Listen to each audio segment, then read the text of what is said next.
Mic check. 1, 2, 1, 2. You get no crates, Jeff. No crates at all. Everybody else gets one crate of funness for Hello Kitty Online Adventures, redeemable only.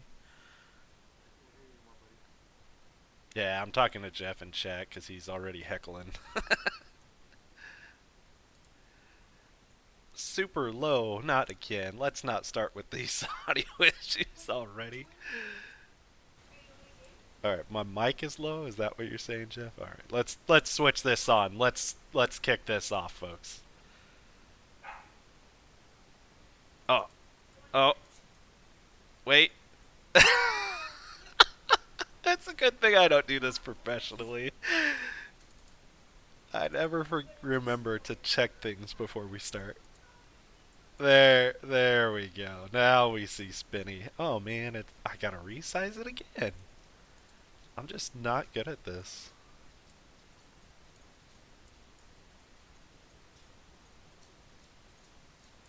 There we go. Hey, Spinny. Can you hear me? Victory! Huzzah! We're ready. And my thing is like zoomed in big time. Hang on. Where's that controller for that? I think that was the There we average go. size of your head. Yeah, I know, right? Jeez. That's a little better. Everybody knows you from the hey, matey. All right, folks. Well, I hope you grabbed your ale because we're about to hear the tale of our leader, Spin. Spin started up with the Lore Seekers when they first founded. He was with Jibs and Cash in the creation of all this. Played a big role in setting up a lot of the Discord stuff, getting the foundations ready. Just everything that needed to happen that wasn't Lore Seeker podcast. Spin was there to get the guys straightened out, get them ready, and get the guild itself up and running. So today we get to feature Spin here. So like I've said in the previous podcast, if there's something you don't feel comfortable saying, of course, you don't have to say it, but I'm going to ask the questions anyways. We're going to make this a real tear-jerker episode. Let's get deep and emotional on this one, all right, Spin? Deep and emotional. That is me. You guys all know that. Um, Indeed. I would like to say that I don't feel I did that much for Lore Seekers. Cash and Jibs were all over everything. I just filled in a few admin things and helped out on Discord. And then suddenly April was there and she's saying, hey, I'm good at this kind of thing. And we're like, you are good at this kind of thing. And suddenly April, jumped in and was doing a whole bunch of the leadership stuff with getting the people in. And you said, hey, I'm figuring out this Discord thing. So I'm like, well, I suck at Discord. So why don't you take over that? And next thing you know, you guys were off and running. And I just like to think I chinked a few holes in the log cabin. That's about it. and I think the number one thing we got to start off by saying is Spin's a very humble man, a very nice man. I mean, he is the model of what everyone in the Lore Seeker leadership wants to be when we grow up, if we ever get to that point. Because Spin is, he's being way too modest. He helped out a lot in this, and I'm sure both, both Cash and Jibs would agree that without the help from Spin, it wouldn't be as successful as it is today. I mean, you gotta stop. I'm just. There's no response to that. That's it. All right. Spin's an awesome guy, and just hearing him talk and a lot of the things he has to say is so great. Just real quick, Chegg, thanks for the raid on the channel. We got folks joining us from Bearded Chegg's channel. We're doing a segment here called Grab Your Ale and Share Your Tale. It's tailored around Elder Scrolls community. So basically, the premise of this show here is going into different games and different communities, stuff like that. Over the years of my gaming, I've always found it so interesting with the people that you meet, the walks of life they come from, and just the background of everything, and being able to just sit there and talk with people and have fun just be relaxed enough. And it's not always, discussions about Elder Scrolls and stuff like that. What I try to do is break the show up into a few segments so we first start to learn more about the person that's on the show, which today is Spin from the Lore Seekers Guild leadership. And then we get into kind of, where did they come from gaming wise? What started their gaming? How did they get into it? What's their favorite stuff to do? And then we get into our favorite part, which is Elder Scrolls. So we start getting into the different types of lore and other items within Elder Scroll that people like to talk about. So we're gonna start off here. First off, first question, always my first question. Spin, what's your real name? Rich. All right, so Rich is. I've never called Rich by Rich. I don't think more than a Yeah. handful of times. He's always been Spin to me. In how long we've been in Mog Nation together? Gosh, for how long now? Probably like good 4 or 5 years, right? Yeah. I think I joined Mog Nation in 2013. Okay. So yeah, maybe 5 years sounds about right. Cause I joined up when they first started. I think Spin was in shortly after that. So yeah, we've been playing games and talking to each other off and on for about 5 years now. So this is probably the first time I think me and Spin have like closely worked together on something like this with the Lore Seeker Guild, which it's absolutely awesome for me because I love being able to talk to Spin and play with him and have fun with him. So it's really cool. Um, so let's see what else. So what? Where do you come from? I know the answer about this. Wait. What is it you gotta say? Say about for me. About. You really emphasized it this time. So Spin is from Canada. What area of Canada are you from, Spinny? So I'm from Western Canada. I was born in Winnipeg, Manitoba, which is just about as far east in the prairies as you get. And I grew up in sort of lumber country in British Columbia on in the west, up in the north, and then in sort of northern Alberta around Edmonton. Awesome. All right, so now you're on the west coast of Canada, enjoying your Tim Hortons and your maple syrup and hockey and all that, right? I do enjoy all those things. I always give my Canadian friends such a hard time just because I've met a lot of Canadians over the years and stuff like that, and I always can tell who's Canadian by the accent because of certain words that are pronounced certain ways, and I've done that with almost I think every person in Lore Seekers that have come on the channel and talked to us. So it's not a thing that I don't mean any, I don't mean to insult anyone. I don't mean to be, rude or anything like that. It's just you can hear accents in people's voices, and you can kind of tell where they're from. So I knew when I first talked to Spinny where he was from. So Spin, what do you like to do besides play Elder Scrolls? What do you do in your free time? Well, I am recently retired, and now my free time is mostly being super dad. I still have a part time job, but super dad is the top priority for my two kids and trying to support my wife because now that she supported me while I was working, and now I'm going to support her while she's doing her career. And I just picked up the game X Wing. So, X Wing tabletop gaming, I'm Oh, starting that. oh, that's cool. Yeah, I've seen that in the stores, and I've been curious about that one, but I never quite got into it. That's got all the Star Wars figurines and stuff like that, right? The ships is the one I'm playing. There's Yeah. another one where there's all sorts of Star Wars figures. I forget what that one's called. Oh, I didn't even know they had the figures one. I just knew about the ships one, so that's cool. I wanted to check that out. I saw that, and they had like a beginners collector or beginners edition, which is like $150 or something like that. I was like, oh man, but I didn't know anyone playing it, so I didn't buy it. Although I'm a huge Star Wars nerd, so. Um, so what did you retire from, Spin? What was it that you used to do?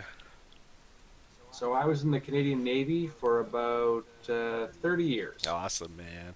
That's great. I come from military service, so of course salute you. I Thanks. actually worked with quite a few Canadians in my 4 years in the Army, doing intelligence and stuff like that. So we got to hang out with people from like Canada, Germany, I'm trying to remember the other places. I don't know. There was a lot of foreign countries that were hosted in the area that I used to work at, so we used to be able to just kind of hang out and go to lunch with different people, different areas, stuff like that. It was pretty cool. So all this time talking to you, and I had no idea you had experience with intelligence. Doesn't show at all. Ah, thanks, Spitty. Normally he's a really nice guy. I don't know what's going on right now. I'm just, and you'll see that. A lot of people see that. Me and Spin and Jeff and Cash, April, Jibs. There's other people too. I can't name everyone, but yeah, we always give each other a hard time. And as Mike has said, Cash has said millions of times, if they're not poking fun at you, then you don't know that they love you because we just love, harassing each other and making fun stuff like that. So it's all in good fun. All right, so I know you just got set up with your boy and doing scouts, right? And he's in was it 8-year-old scouts Yeah, and Cubs. Cub Scouts right now? That's cool. So you guys had some kind of camp out or something recently, didn't you? Yeah, we had three camps in June, so we've been doing lots of camping out there with 25, 38-year olds running around screaming. It can be exciting. Yeah, that's cool. So okay, so I know Boy Scouts of America because I'm involved with them for my son's scouting. So what is Boy Scouts in Canada called? Well, it's still part of the same, international scouting organization. Oh. So the names are still roughly the same. The smaller kids are beavers, they move up to cubs, then it's scouts, ventures, rovers. But Canada just has their own sort of unique flavor to it, just like Boy Scouts of America have their own unique flavor, and the Boy Scouts of Germany have their own. Yeah, it really depends on the area too, because I know when we were doing other stuff, you actually tailor it to the region that you're in. So like we were looking up different merit badges and stuff like that, and my son got excited because he saw stuff like boating and nodding and stuff like that. I'm like, where are we going to do boating in the desert of Arizona? And then one of the scout leaders was like, well, there's certain ones that you can do here, certain ones you'd have to go somewhere else to do, stuff like that. But if he is interested, he could go to like another chapter and get those different ones from qualified leaders and stuff, which that would be cool to do. But right now, we're not too focused on the merit badges. We got to get him through his ranks and stuff like that. So but that's cool. Yeah, it's a lot of fun. Encouraging kids and scouts and getting them involved with that kind of stuff because it just shapes leadership qualities and it gets them to participate, take ownership of what they're doing, stuff like that. So I mean, that's awesome, man. I love that you're doing that kind of stuff. Yeah, it's a lot of fun.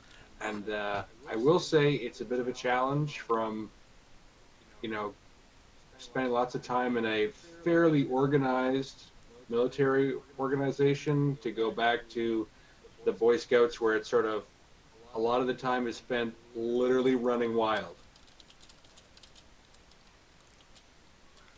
Sorry, was typing in chat there.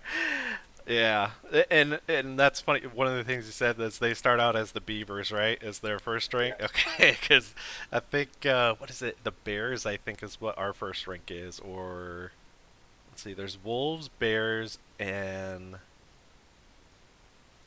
I can't remember the other one now.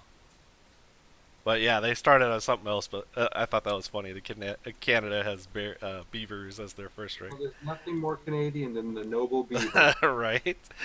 Except for the moose. I'm surprised they don't start out as a moose pack or something. Not the size thing. Yeah. Besides, moose are nasty. I got chased up a tree by moose once. Did you really?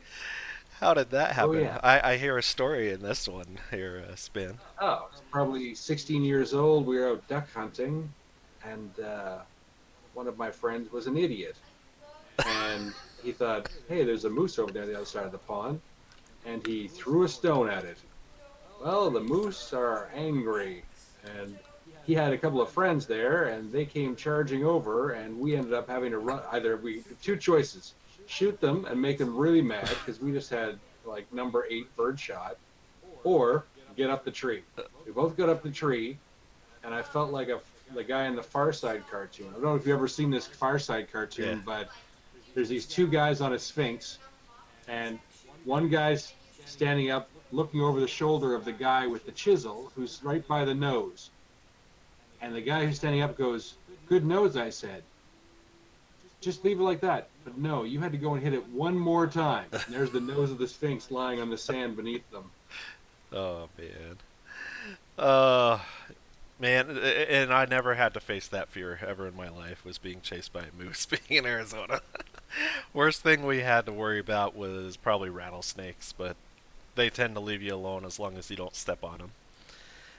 It could be Anyway, worse. We could be from Australia. oh god, yeah, 9 out of 10 things there try and kill you. exactly. I don't know how Blood survived this long as she has, being from Australia. All right, so what kind Well, of even toughens them up. yeah? So, Spin, what kind of hobbies do you have besides gaming and stuff? Not too many actually.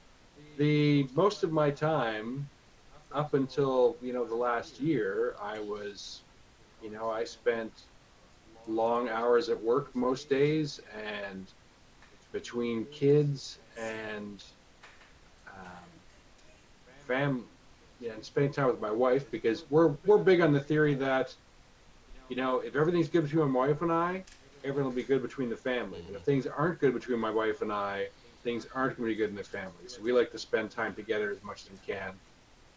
I am trying to write a book. Are you really? What kind of book are you writing? Well, I've written two manuscripts so far that I haven't been satisfied with, and the one I'm writing right now, although I'm not making too much progress on these days, got to get my butt back in gear.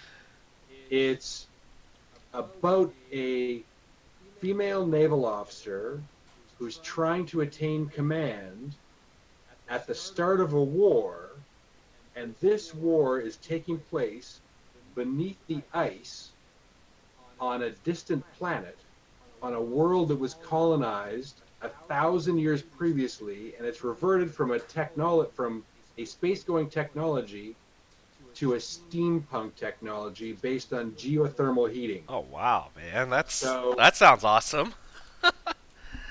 yeah, I really love the concept. And if you know about the one of Saturn's moons is Enceladus, and it's basically an ice cap, and there's these streamers of seawater that well, I can't remember the name of the last spacecraft that went past there, but I took some pictures of it, and you can see that they really believe that underneath these ice are these vast oceans. So what I'm supposing in this novel is that a colony ship has gotten lost and ended up over one of these ice planets and not been able to go any farther, and they've dug out caverns to put the colonists in underneath the ice, and they set them up with geothermal heating, and they're terraforming the surface. They think that eventually they'll be able to get up there, but there's a reversion in the technology, and they end up not really understanding now. They have these massive geothermal plants and wireless energy transmission. They don't know the science behind it, but they still know how to use it. Wow, man, this sounds awesome. I'd watch it if it turned into a movie and read it if it turned into a novel. That sounds really cool. So I'm counting on you to buy a copy. Let us know when it goes on sale, man. I'll buy it.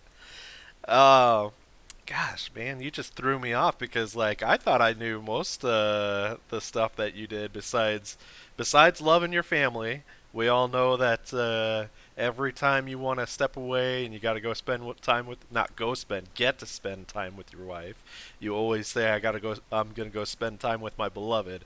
And that's awesome. If my wife heard me say that, she would think something I wanted something cuz I don't usually talk the way Spin does, but it's awesome to hear him say that kind of stuff. And that's the thing is like I know from experience talking with you and gaming with you that family's always been your priority above everything else. And number two is renovations that your wife wants done to the house. Yeah. I should have said that. Yeah, that's your Yeah, hobby I do right have an there. ongoing series of renovations. The downstairs is mostly finished. The next thing is this summer is outside, where I'm tearing up walkways and building patios, because part of my retirement gig is I get to have a hot tub. Oh yeah. So now I got to build a patio that the hot tub goes on. And after that, it's going to be upgrading the tree house from just a simple platform to a two-level roofed treehouse, Wow, man. and then I'll be back inside next winter or do a bathroom reno So upstairs. you retired so that way you could work a lot more than you did before, didn't you? Yeah, but I get to work at home, and the work's all for us. Yeah, that's awesome, man. That's awesome. You're doing it right, that's for sure. I only wish I was any good at it. I can do it. I just suck. Oh, that's all right. Measure twice and cut once. Is that the saying? I always forget. That is the saying. Even when I measured twice and cut once, I'm like, how the hell did I get this wrong? Right. Oh man, that's awesome. So let's see. Oh man, I'm still caught up on this novel or manuscript. You're right. Jeff says here it's got to be named the USS Orchid. Actually, so one of the things in the novel, see, you get me excited about it. One of the things that happens in the story that I'm writing at the beginning is a neighboring cavern has exhausted all their resources, and then they found a weakness in the wall between these two caverns. So they've broken through and they've sent through their biggest, toughest warship to go start, you know, conquering this new area so they can colonize it, not realizing what's going to be in there. And they send through a bigger warship than anything that the original colonists have ever seen. And it's a dreadnought size is what they call it. But because it comes out of the dark, they call it the Dreadmare. Wow, And so it's a nightmare dreadnought, and that's the name of the book, the working title anyway. that's awesome, man. I can't wait to hear more on that. All right, so let's change it up a little bit here, Spinny. We're gonna go into the gaming influences of your life. So I know if April's watching, she's probably gonna call you old, but let's date yourself. So what was one of the first games you probably ever played? Well, I'll tell you, matey, I've earned the white in this beard. The I started my first PC wasn't really a PC. It was Apple II Plus, 48K of power, and I played Castle Wolfenstein, the very original, on a cassette tape instead of a disk drive because it didn't come with a disk drive. So The disk old, drive got installed later. The 4.5 inch, 4.25 inch floppy, yeah. So no, it four was and a the half inch actual floppy. cassette tapes, like you'd record music on, right? Literally borrowed a cassette player from my Wow. dad, plugged it into the back, and you had to play the whole tape to get it into RAM so you could play the game All right, I think Spinny's just on a really green screen. dated himself right there. Yeah, on the green screen. That's the key point right there. Before color technology was even a thing. Oh man, that's awesome. So what got you into gaming? I really feel like I grew up craving stress, intensity, intense situations. So I really enjoy um, tension, like being in stressful situations. And it was a big help for me in the Navy. And what I found was in regular life, I wasn't getting enough input. So I started to do, sort of those thrill seeker type things. And I played games. And then as I got older, I had to cut back on the thrill seeker type things and enjoy my gaming more because I didn't recover as well as I did in my younger days. Yeah. Yeah. So let's see here. So what kind of games are you most into? I love cooperative games, and yet we don't have very many of them. I like games where a whole bunch of guys would get together, guys and girls. Just I didn't know that many girls that game, so I really appreciate like Depp and Artemis that are in there all the time because my daughter's into gaming, and I want lots of girls to be into gaming. So it's a better community than maybe it is now, Yeah. more balanced. Um, but the types of games that I play, I want to play cooperative, but we don't have that many cooperatives. So what I play is a lot of PvP games where we can work as teams. and I like working as teams and getting better as teams. Yeah. So. But I play a lot of PvP games. Oh, okay. Is it like first-person shooter games, or is it It used to be first person shooter games, and then as I got older, I got a bit, the twitch reflexes weren't as quick. So I switched over. I played MechWarrior for a lot of years. So it's like a first person shooter, except it's more deliberate. okay?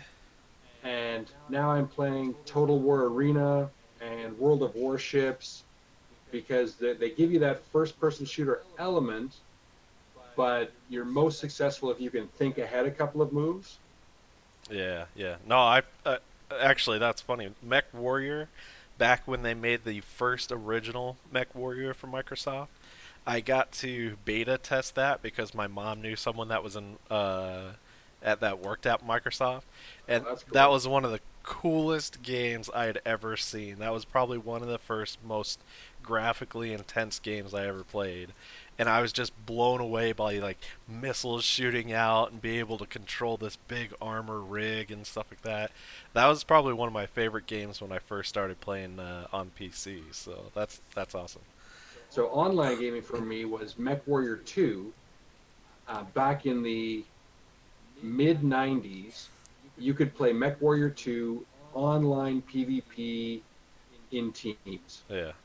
And in order to do it, we had to go to what they called wireframe, which is where you couldn't see the mech model anymore. You just saw like a neon outline of where the Right. model was. And then you still had to aim ahead, but you had to lead everything because you had to shoot where the server said the mech was, not where your computer said your opponent was. But mid 90s, that's when I started my online gaming. Oh, okay. Cool. So in World of Warships, I played that for a little while. Did you ever play World of Tanks? Yeah, I started out in World of Tanks and I enjoyed it. I don't think I put in enough time to get really good at it, but when World of Warships come out, I fit right into World of Warships. So Yeah. I'm very comfortable playing that. Not that I'm a great player, but I'm consistently a good player there. Yeah.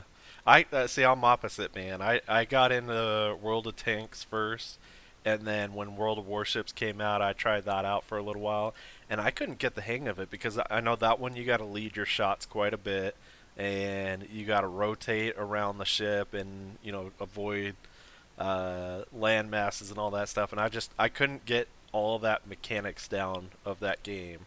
But on World of Tanks, I loved it because I could always find nice spots, pivot the tank in the right spot, and fire to where when they hit me, it would just bounce right off and be able to shoot them in whatever spot and hit them every time. So I don't know.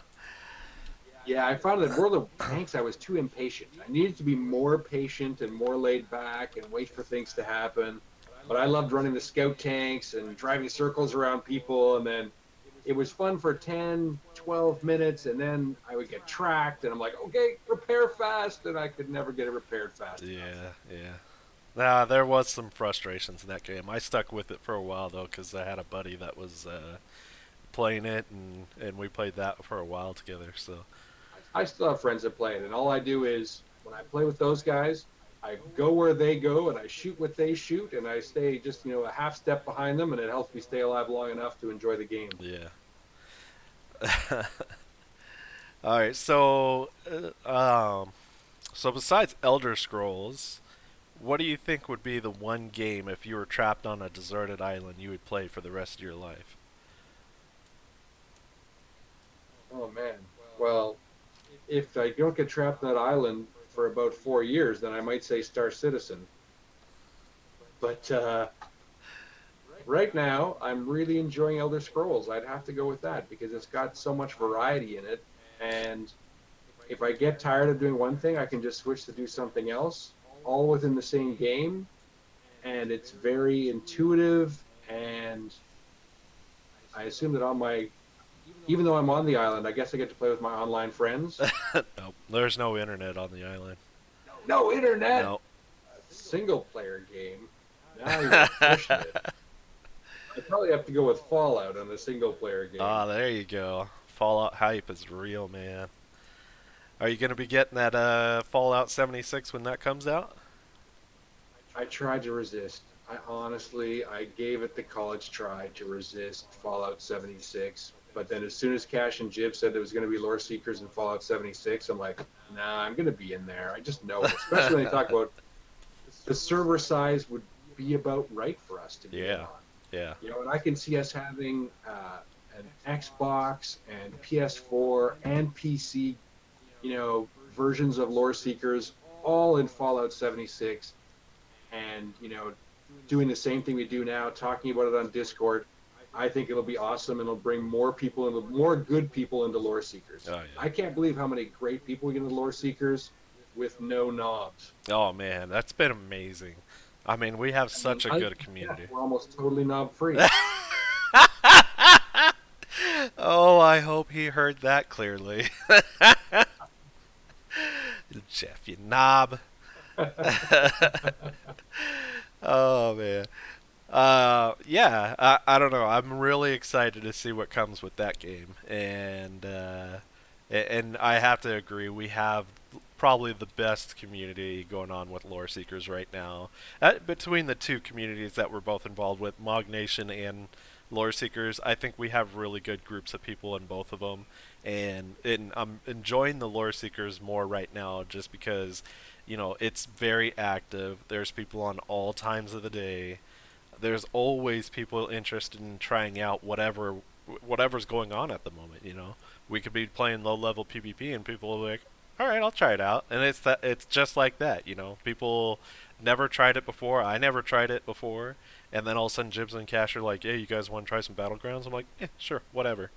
And then here we are now, like every day, like, hey, let's play some battlegrounds, guys.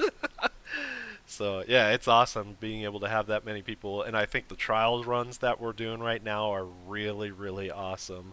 We have a solid group going through trials right now, and I wouldn't doubt it if we could, go through a lot of the normal trials and then start doing some vet if we keep up the same group that we got going on, and then being able to, rotate people in and out so that way they know the mechanics and they know what to expect, stuff like that, so we don't have to worry about skipping a trials weekend. I think it's gonna be awesome.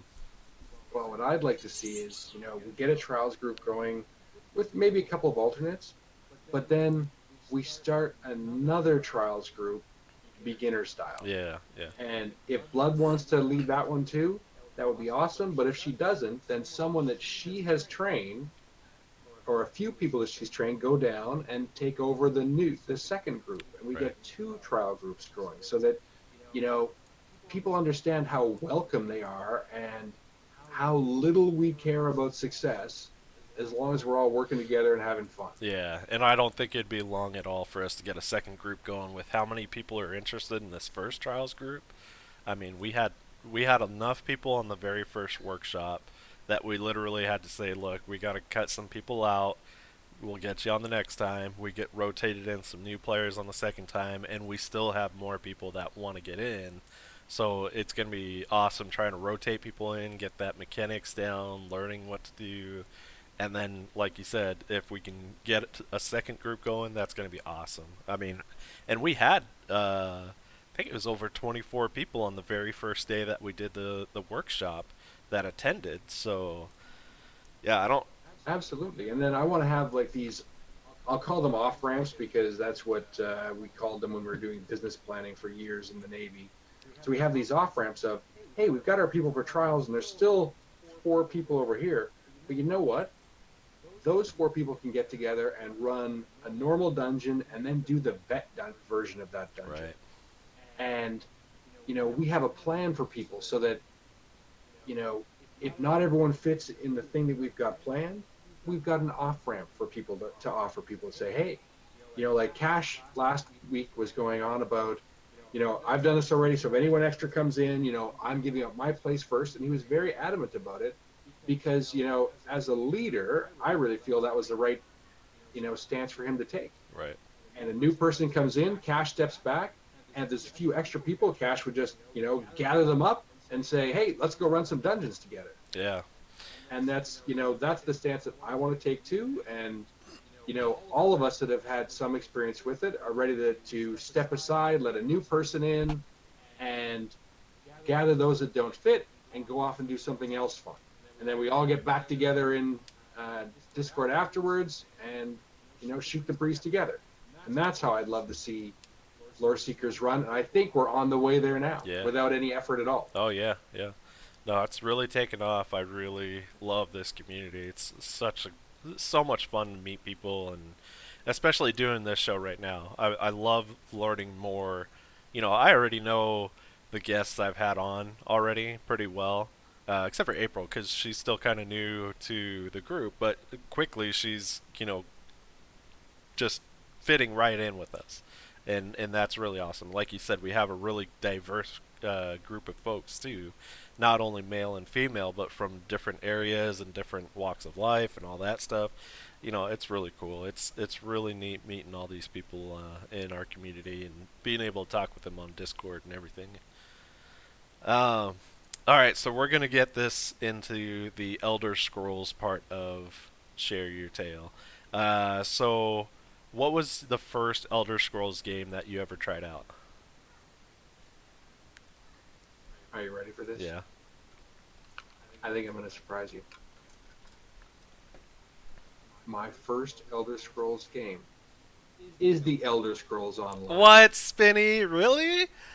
Totally. Oh I don't think man. I've ever told anyone that, but I never played it before this, and the only reason I started playing it was because I was in Mog Nation and Elder Scrolls was coming out, and everyone was talking about it, and everyone was going to do it, so I got in the beta with everyone else. Oh wow.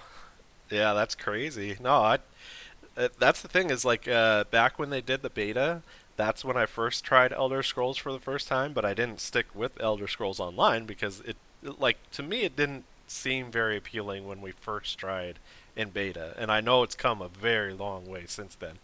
But after that, that's when I started getting into Skyrim and playing that for about 6 months, and I kind of felt like, oh, maybe I should go back and try the other games. But from what other people were telling me, they're like, you could, but if you don't really, like I've said previously, I don't really get into the lore and stuff like that before, so I wasn't really into the storyline. They're saying, oh, if you're really into the lore and the storyline, you should definitely go back. And I'm like, I'm not really. It's more, the gameplay stuff like that. And they're like, if you're just in for the gameplay, it's probably not worth going back to because you're not going to enjoy it as much as Skyrim. Because Skyrim's like, here's the other game. Skyrim's like this level here. So I'm like, all right, whatever. But yeah, definitely with the ESO, learning the lore from Jibs and Cash has helped expand the gameplay and being able to enjoy the game. So For me, it's about the people yeah, because I don't play single player games long enough to get into them because I get tired of not being able to talk to people and do things with other people. yeah, I get enough time by myself already because I tend to be on pretty late, and there's very few people that are on late as me after I get, the kids in bed, and my wife and I hang out, and she goes to bed. Then I come on, and there's usually no one else on. oh really? So when I can be on during the day, I like to be with people. Yeah. Yeah, and that's what was it our daytime running crew that we used to have going, doing. Day runners. Yeah, Can't wait till we can get back together. Probably, I hope it happens over the summer, but I bet it'll happen in the fall. yeah, yeah. We'll have to see how things work out, but that was fun having our daytime crew running and switching out and having fun. So hopefully we can get back to that. I'm just going to answer Jeff from the chat. We got the big thunderstorm last night, which is unusual for us. On Vancouver Island, we hardly ever get thunderstorms, and I loved it. Oh yeah. I was living in Colorado. I got used to having the lightning and the thunderstorms, and I missed them coming back here. Well, you got to answer his more important question. Are you drinking maple syrup right now? I didn't see that. Um, I am not because I've been on this big weight loss kick since February, and I lost 65 pounds. Wow. Good job, Spinny. What is that? But I do have some inspiration sitting right on my computer desk. I, When I hit my 75-pound goal, I will be enjoying the Macallan. oh, nice, buddy. You gotta have those goals set right so you know what you're aiming for. So is that a maple syrup blend of alcoholic beverage? No, it is not. do killing me. do shots of maple syrup. Yeah, okay, I got you. That's cool. All right, so Spinny, what's your probably your favorite race to play in Elder Scrolls Online? I started out high elf because I wanted the magic, and I always, I gravitated to high elf right away because I was familiar with it, with not with the Elder Scrolls version, but the concept. And I went there right off the bat, and after that, I went a different direction. I tried Imperial, but you know what I'm really loving? I'm loving the hist, baby. The what? I'm loving the sap. Oh, So it is all about the Argonians for me now. yeah. Yeah, I You love switched. it though. I switched over my tank, Yeah. who was a stamina tank orc named Greenskin, and I switched him over to an Argonian named What a Croc. Yeah, I love that And guy. yeah, I'm just enjoying it. I picked up Argonian for the first time to create a healer for doing dungeon runs, so I could have a tank, a DPS, and a healer to fill in whatever hole needed to be filled. And it sealed the deal for me, the last Lore Seekers. I'm like, yeah, I like the Argonians. Argonians where it at? Where it's at. Yeah, see, and I know Jibs and Cash had a conversation about that in chat one day where they noticed a lot of people after they do their lore lessons have a tendency to try out whatever the race or the class is that they're talking about, and all of a sudden I saw you playing with What a Croc, and I'm like, oh really?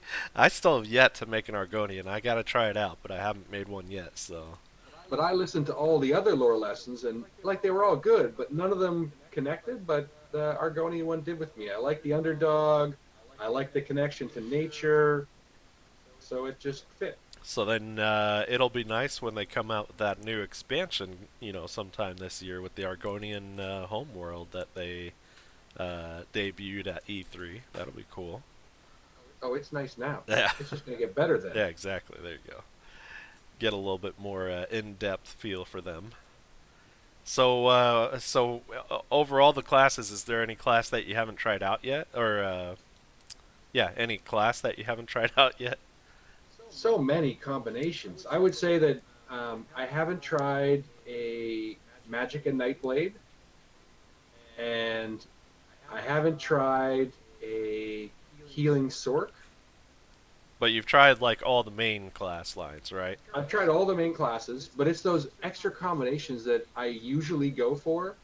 But the thing is, I just have so many things to try, I can't try them Yeah, all. exactly. It's hard to it's hard to figure out which one you want to go to next when there's so many options for it. I've yet to actually try a Dragon Knight because I was so into my Nightblade, my Stam Nightblade, for the longest time, Orc Guide, and I just could not make another character. And then finally, I was like, well, we need a healer for uh, the dungeon cruise once in a while, so I did that Templar that was a healer, which is now being changed over to a DPS spec, and then I made my Sorkide, which I actually deleted today, and then remade him into an Altmerc because I was not liking the Nord race that I picked for him. So I'm redoing the whole thing and start it over again. So Yeah, and that's another thing I haven't tried, Stamina Sork. Have never tried a Stamina yeah, Sork. So there's all sorts of options, but I'm just the ones I've got give me enough options to play with already. yeah. So I don't even need to try those yet. Eventually, I'm sure I will, and then I will cry real tears of pain when I delete whatever horse I've managed to level up again. That's the worst thing about changing characters is I got to start over at 1% with the horse again. Yeah, that is the worst thing. I really wish that would have gone across. Well, I guess that wouldn't have been fair if they went across all the characters with that, but it just sucks having to retrain that. And, you spend that time almost every day, log on, get it trained, log off, go to the next character. That kind of sucks, but oh I well. think they should do.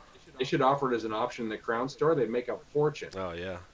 Well, I mean, they have those books you can get, but nobody wants to do that because it's only 1 point in every one that you buy. So, yeah. They should make it part of ESO Prime, and they get even more people subscribing to ESO Prime. Yeah, there you go. We got to talk to these Elder Scrolls Online executives and tell them what they need to be doing with their company.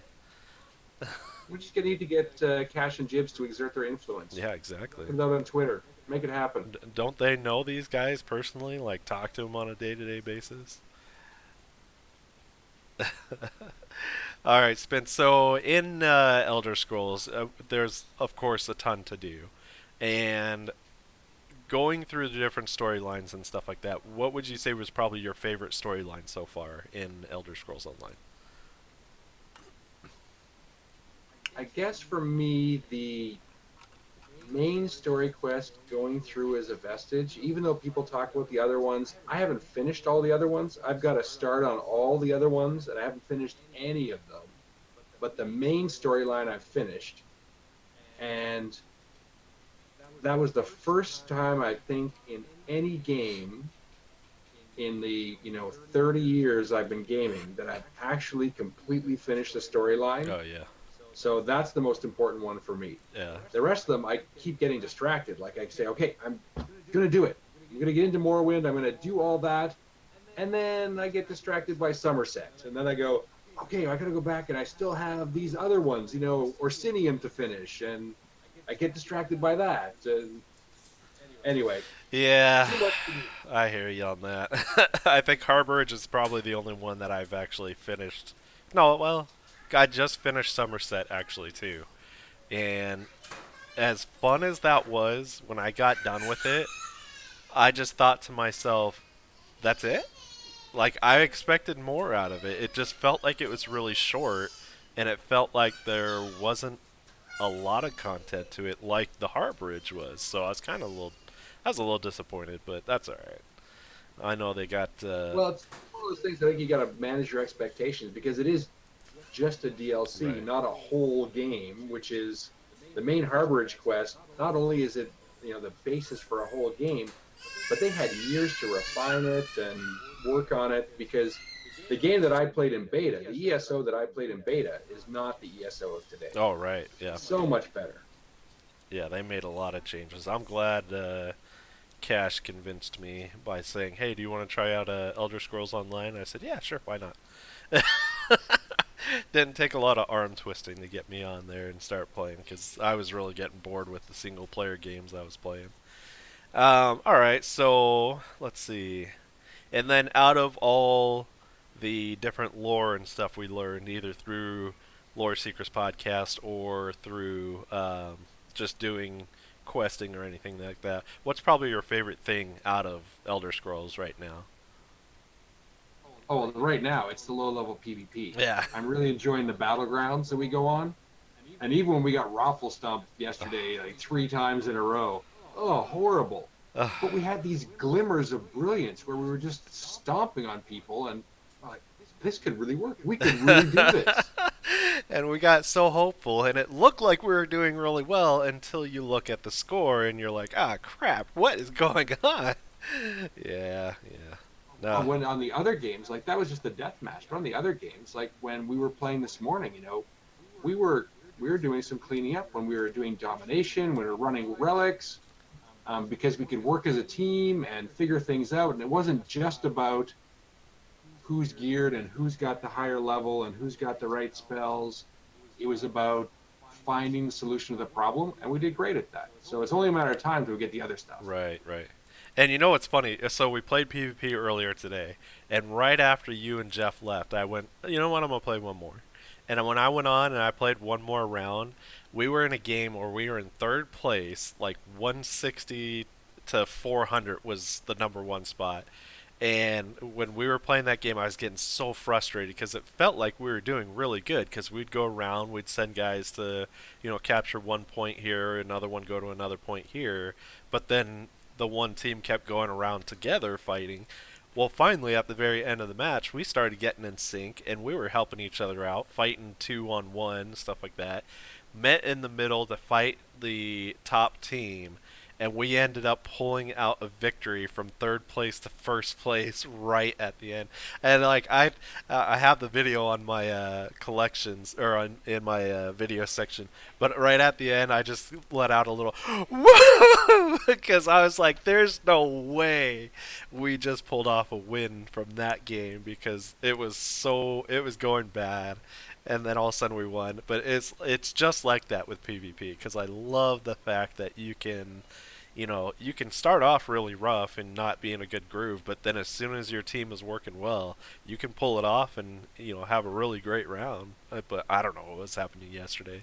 I think the games were rigged or something. Yesterday's games. We had a bit of streak of bad luck, and you could also feel like we were starting to get tense, and at the end we relaxed again. Yeah. And it was like it doesn't matter. It's a game. We're playing to have fun. Right. Exactly. And As long as yeah, we're together having fun, we're okay. and that's basically what really makes it worth it too, is sitting there with four people in a group and just you know having fun. And I'm sure Jeff is sitting here thinking like how I keep yelling at him when we play PvP. But I get pretty competitive when it comes to PvP, but I try to have as much fun as possible. That's why we love being on Discord and chatting the whole time while we're playing it, and then still having all those other people, in the channel with us, and just, listening to us talk and being able to distract ourselves from what's going on in the game, stuff like that. So it's really awesome. And I really enjoyed going with April and her new character because she giggles all the time about how hard it is for people to kill her new character. Yeah, We'll all be dead and respawning and coming back, and she's still on the far side of the map. They can't kill me. that's funny, man. Yeah, and all her accidental, what is it, ultimate hits that she does all the time. She's always doing that. Anyways, all right, Spinny. I think it's about time we wrap this up. So again, thank you very much for coming on. I love talking with you all the time, buddy. Uh, I can't say enough how much I love the attitude that you have and all the work that you do for Lore Seekers. So thank you very much. Thanks. I got a couple things to say at the end. All right, go for First it. off, the reason that I got involved in Lore Seekers was because Cash and Jibs are such great guys, and I didn't get involved in one of their past projects, the Level Up Morning Show, and I always wanted to, and I never stuck my nose out and offered to help them, which I really wish I'd done. So I've mentioned that to Jibs one day, and I said, this happened for Lums, and I'm really interested if you guys start a new project. And then he said, well, and then a week later, both of them were talking to me, and I jumped into the ground floor with Lore Seekers. But I was totally serious when I talked about, how much work those two, they do by far the most work. And right after them are you and April. I'll come in third after that. But lately, things have been running on autopilot. Like, it's Yeah. just so good, and we're getting so many people, and everyone's getting along. So it just really worked out. And, you mentioned a few times, we're part of Mog Nation and Lore Seekers. And I love them both. They're different. Lore Seekers, I think, is more accessible to people because of the podcast. And Mog Nation is more, it's our long-term roots. And Lore Seekers is a new blossom, a new offshoot from that. And I'm enjoying being in both. And whenever I see people in the Mog chat, I'm over there too. Um, but like you, I end up spending more time in Lore Seekers because there's more people during more times, and I'm really making good friends in both. Right. So I want to thank everyone who's joined Lore Seekers lately, and you and Cash and April, all the work you guys have done. Everyone who's in chat, participating, that's what we love to see. And if you're listening to this podcast and you're thinking, hey, I should get into chat, you should get into chat. That's where the action happens, and you will be welcomed, and you will be helped. No matter what you need, we will help you. Well put, Spinny. This is why I love this guy. He's so awesome. All right, Spin. Thanks a lot again for coming on. I appreciate it, and I hope you have a great night. Thanks everyone for tuning in. I don't shout out the follows, but thank you, Bearded Check, for rating me. T and Macachak. Oh, Mac Attack. Sorry, buddy. Thanks for the follows. I appreciate it, guys. Thanks for tuning in. We'll see you next week on the next episode of Grab Your Ale and Share Your Tale. Good night. Here's one.